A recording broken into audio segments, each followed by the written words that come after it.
Socket Prabha அந்த ஸ்ரீகுருபியோ நமஹ. எல்லாருக்கும் நமஸ்காரம்.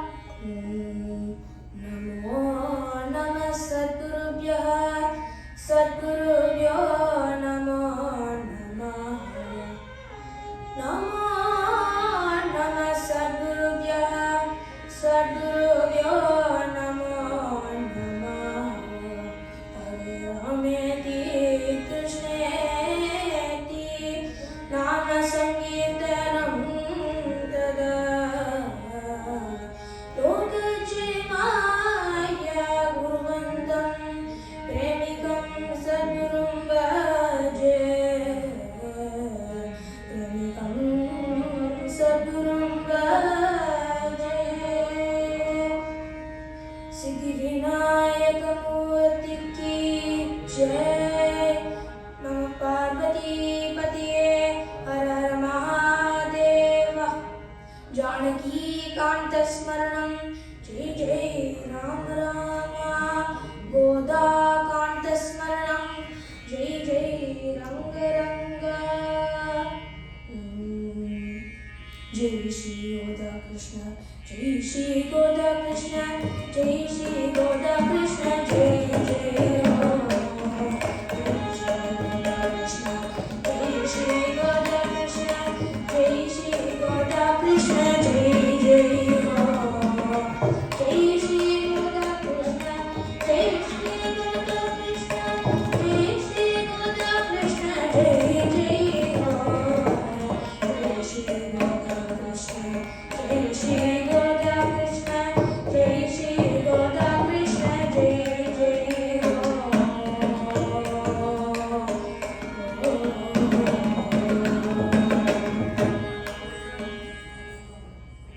உங்களோட திவ்யமான பாரத தேசத்துல பகவானை எப்படி பக்தி பண்ணுறது, சரணாகதி அடையிறதுன்னு சொல்லித்தர 63 நாயன்மார்கள், 12 ஆழ்வார்கள், மேலும் பல மகான்கள் நம்மளுக்கு வாழ்ந்து காட்டியிருக்கா. மாதங்கள்லயே சிறப்பான மார்கழி மாசத்துல ஆழ்வார்கள்னு சொல்லினாவே நம்மளுக்கு முதல்ல ஞாபகம் வருது ஆண்டாள் நாச்சியாரும் அவ அருளி செய்த திருப்பாவியம் தான். கூடவே திருப்பாவிய சொல்லி முடிச்சோன கோவில்ல தர சுட சுட வெண்பொங்கல் ஞாபகம் வருதா? அதை இப்ப விட்டுட்டு திவ்ய பிரசாதமான திருப்பாவிய அருளி செய்த ஆண்டாள் நாச்சியாரோட பக்தி சரித்திரத்தை பகவத் கிருபியும் குரு கிருபியும் முன் வச்சு இப்ப அனுபவிக்கலாம். ஸ்ரீவில்லிபுத்தூர்ங்கிற ஒரு திவ்யமான கஷேத்திரத்துல அருள் பாலிக்கிற வடபத்திர சாயன் பெருமானுக்கு புஷ்ப கைங்கரியம் பண்ணிட்டு இருந்தார் விஷ்ணு சித்தர்ங்கிற பெரிய ஆழ்வார். அவர் விஷ்ணுவை சதா சர்வ காலமுமே தன் சித்தம்ல வச்சிருக்கனால விஷ்ணு சித்தர்னு பேரு. மேலும் விஷ்ணு அவரை தன் சித்தம்ல வச்சிருக்கனால விஷ்ணு சித்தர். தனக்குன்னு ஒண்ணு வேண்டாம பகவான் நல்லா இருக்கணும்னு பல்லாண்டு பல்லாண்டு பல்லாயிரத்தாண்டு நூறாயிரம். பல்லாண்டு பல்லாண்டு பல்லாயிரத்தாண்டு நூறாயிரம். பல்லாண்டு நின்றால் மணிவண்ணாவும் செவ்வி செவ்வி திருகாக. பல்லாண்டு நின்றால் மணிவண்ணாவும் செவ்வி செவ்வி திருகாக. பல்லாண்டு பல்லாண்டு பல்லாயிரத்தாண்டு நூறாயிரம்.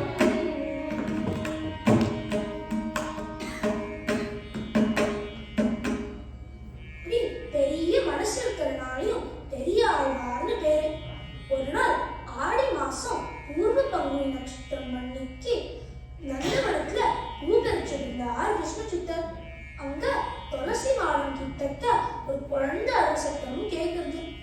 என்னடா இதுன்னு பார்த்தா தங்க விக்கிரகம் மாதிரி ஜொலிக்க சுருட்ட சுருட்டியான முடியோட ஒரு அழகான பெண் குழந்தை. வடபத்திர சாயன் பெருமானே பிரசாதமா சொல்லிருக்கான்னு கோதேன்னு பேர் வச்சு ஆசையா வளர்க்கிறாரு. முக்கியமா கிருஷ்ண பக்தி ரசத்தை ஊட்டி வளர்க்கிறார்.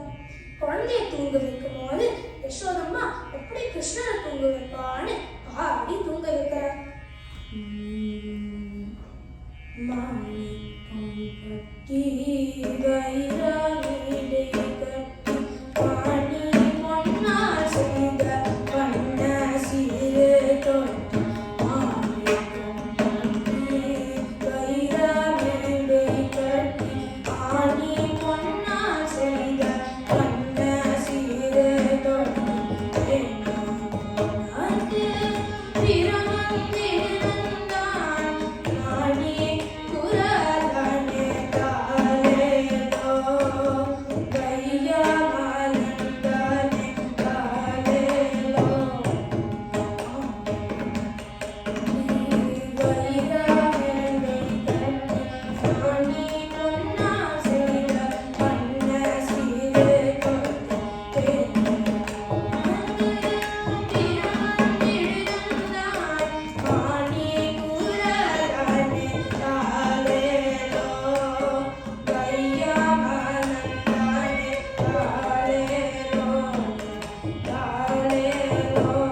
கண்ணன் பொல்லாத விஷமகார கண்ணன் விஷமகார கண்ணன் பொல்லாத விஷமகார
இப்படி நின்னா கிருஷ்ண கதை, உக்காந்தா கிருஷ்ண கதை, சாப்பிட்டா கிருஷ்ண கதை, தூங்கினா கிருஷ்ண கதைன்னு கிருஷ்ணரோட லீலைகளையே கேட்டு வந்தனால கோதைக்கு கிருஷ்ணர் மேல அவ்வளோ அன்பு.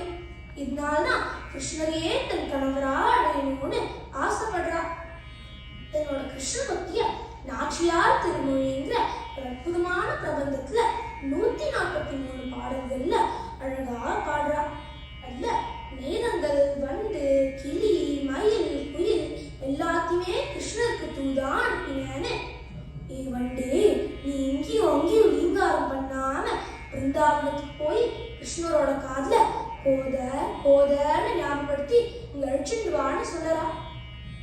இதை பார்த்துட்டு இருக்கிற ஊர் மக்களுக்குலாம் கோதையோட பக்தி புரியல. அவளுக்கு கோவிலுக்கு போனோமா, சுவாமியை பார்த்தோமா, கண்ணத்துல பட்டார் பட்டார்னு போட்டுட்டோமா, லைன்ல நின்று பிரசாதம் வாங்கி சாப்பிட்டோமா, ஆத்துக்கு வந்தோமான்னு இல்லாம கோவில்ல இருக்கிற பகவானே கல்யாணம் பண்ணிக்கணும்னு ஆசைப்படுறாளேன்னு ஒரு கிண்டலும் கேலியும் பண்ணுறா. பெரியாழ்வார் மட்டும் கோதையோட பக்தி சக்தியும் கோத நீ கிருஷ்ணனை நிச்சயமா அடையலான்னு கோபிகைகள்லாம் கிருஷ்ணர் அடையறதுக்கு காத்தியாயனி விரதம் இருந்த மாதிரி நீனும் இந்த உன்னதமான மார்கழி மாசத்துல பாவை நோன்பு இருந்து கிருஷ்ணரை நிச்சயமா அடையலான்னு சொல்லறார். கோதையும் தான் இருக்கிற ஸ்ரீவில்லிபுத்தூர பிருந்தாவனமா எண்ணி, தன்னோட விளையாட தோழிகள்லாம் கோபிகைகளா எண்ணி, வடபத்திர சாயன் பெருமானே கிருஷ்ணரா எண்ணி பாவை நோன்பு ஆரம்பிக்கிறார். மார்கழி மாசம் முதல் நாள். மார்கழி திங்கள்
பேர் கொடுந்தொழிலன் நந்தகோபன் குமரன் ஏராய்ந்த கண்ணி யசோதை இளம் சிங்கம்.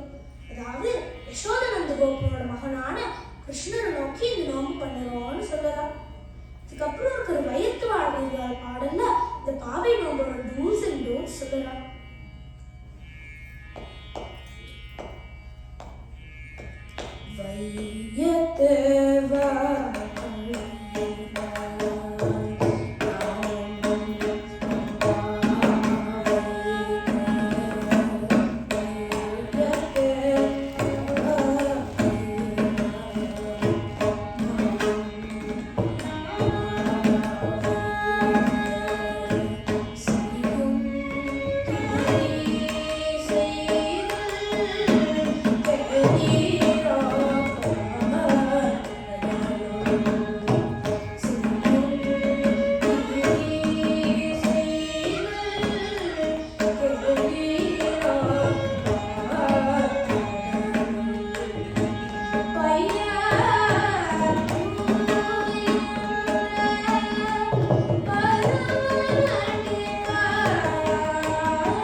மையெட்டுக்கு மாட்டோம், மலர் எட்டு நாம் முடியும். அதாவது மலர் நாங்களே வச்சுக்க மாட்டோம், ஆனால் கிருஷ்ணர் வந்து வச்சா ஆசையா வச்சுப்போம்னு யார் பத்தியும் தப்பா பேச மாட்டோம். முடிஞ்ச வரைக்கும் அடுத்தவங்களுக்கு உதவி செய்வோம். நாம சங்கீர்த்தனம் பண்ணிட்டே இருப்போம்னு சொல்லலாம். இதுக்கப்புறம் இருக்கிற 3rd, 4th and 5th பாடல்ல இந்த பாவி நோம்போட பலன்கள்லாம் சொல்லலாம். 5th and 15th பாடல் வரைக்கும் ஒருவர் தோழியா எழுப்பதா பாடுற தோழிட்ட, நான் இவ்வளோ சத்தமா நாம சங்கீர்த்தனம் பண்ணிட்டு இருக்கேனே, உனக்கு கேட்கலையா? நீ இன்னும் கும்பகர்ணன் மாதிரி தூங்கிட்டு இருக்கியேன்னு எழுப்புறா. இது மாதிரி யசோதையும் எழுப்பி, நந்தகோபனையும் எழுப்பி, பலராமையும் எழுப்பி, கிருஷ்ணனையே எழுப்பி, கிருஷ்ணரை நோக்கி கிருஷ்ணர் அடையறதுக்கு இந்த நோம்பு பண்ணுறோன்னு, கிருஷ்ணர் துணையா இந்த நோம்புக்கு வரணும்னு கிருஷ்ணர்டேண்டு இந்த நோம்புக்கு வேண்டிய கோல விளக்கு, கொடி, விதானம் எல்லாத்துமே வாங்குறதா இந்த மாலை மணிவண்ணா பாடல பாடு. மாலே மணிவண்ணா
நாம சங்கீதத்தோட முக்கியத்துவத்தை அழகா சொல்லி கொடுத்திருக்கா.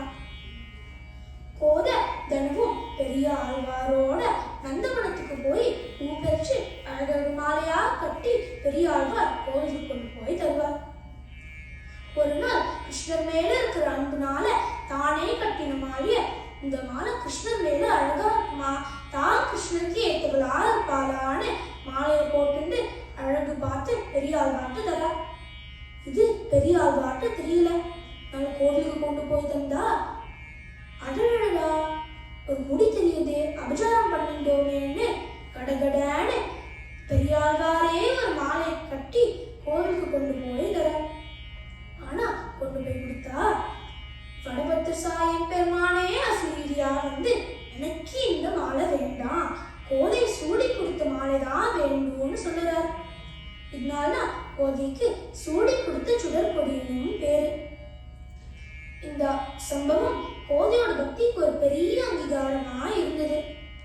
ஒரு நாள் காலங்காத்தால கோதை பெரியாழ்வார்ட்ட, அப்பா நான் நிச்சயமான கனவு கண்டேன்ப்பா, அதுல ரங்கமன்னன் அழகிய மணவாளன் நீ கல்யாணம் பண்ணிட்டு இருக்கிற மாதிரி கனவு கண்டேன்ப்பா.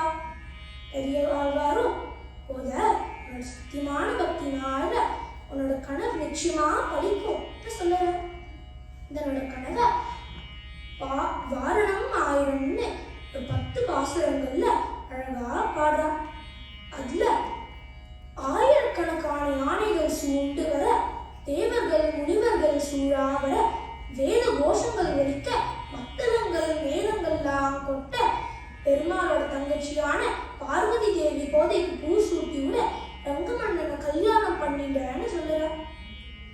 ஒரு நாள் என்னோட கனவு பலிக்க மாதிரியே தேவர்கள் முனிவர்கள்லாம் மாப்பிள்ளை வீட்டுக்காரர்களாக வர, வேத கோஷங்கள்லாம் ஒலிக்க, மத்தளங்கள் மேளங்கள்லாம் கொட்ட, என்னோட மலர் போன்ற கலங்களால மாலை மாற்றி கல்யாணம் பண்ணிட்டா. மாலை மாற்றினாள் கோதை மாலை சாற்றினாள், மாலை மாற்றினாள் கோதை மாலை சாற்றினாள், மாலடைந்த மகிழ ரங்கன் மாலை அவதன் மாட்டிலே, மாலடைந்த மகிழ ரங்கன் மாலை அவதன் மாட்டிலே, தையலாய் தையலாய் ஆண்டாள் கரட்டினாள், தையலாய் தையலாய் ஆண்டாள் கரட்டினாள், மாலை சாற்றினாள் கோதை மாலை மாற்றினாள், மாலை சாற்றினாள் கோதை மாலை மாற்றினாள், கோதை மாலை மாற்றினாள், கோதை மாலை சாற்றினாள். இப்படி தன்னோட ஆழ்ந்த பக்தினால எல்லாரையும் ஆண்டவனோட இடத்துல ஒப்படைக்கிறதுனால ஆண்டாள்னு பேரு. ஆண்டாளோட பக்தி சரித்திரத்திலேருந்து இந்த ஆலய வழிபாடு நாம சங்கீர்த்தனத்தோட முக்கியத்துவத்தை கத்துக்கிறோம். நாமும் இந்த அற்புதமான பாடல்கள்லாம் கத்துண்டு பாடி உலகத்தில் இருக்கிற எல்லாரும் குறையில்லாம இருக்கணும்னு மகாபலியை வாட்ட வேண்டி